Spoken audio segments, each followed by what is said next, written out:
ઠાકોરના બંધારણના ઉલાળિયાને લઈને વિક્રમ ઠાકોર મેદાને કહ્યું ડીજે તો વાગશે જ। બનાસકાંઠામાં ઠાકોર સમાજના બંધારણનો એક જ મહિનામાં બે વાર ઉલાળ્યો થઈ ગયો, જેને લઈને ભારે વિવાદ થયો।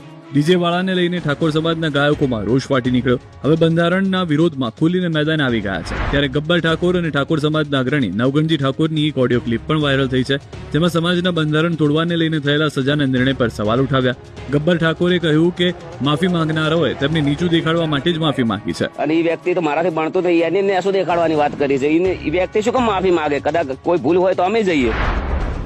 ઠાકોર સમાજના બંધારણમાં ડીજેના પ્રતિબંધ મુદ્દે સુપરસ્ટાર વિક્રમ ઠાકોર હવે ખુલીને મેદાનમાં ઉતર્યા। અગાઉ ગાંધીનગરમાં ગેનીબેન સહિતના આગેવાનોને જાહેર વિનંતી કર્યા બાદ હવે વિક્રમ ઠાકોરે ગબ્બર ઠાકોર, અર્જુન ઠાકોર અને ડીજે કલાકારનું ખુલીને સમર્થન કર્યું। સાથે જ માંગ કરી કે જો ડીજે બંધ કરાવ્યું હોય તો ડીજે સાથે જોડાયેલા કલાકારો સહિતના લોકોને રોજગારી પણ આપો। સાથે જ કહ્યું કે દારૂ પીવાવાળા ઢોલ વગાડશે તો પણ દારૂ તો પીશે।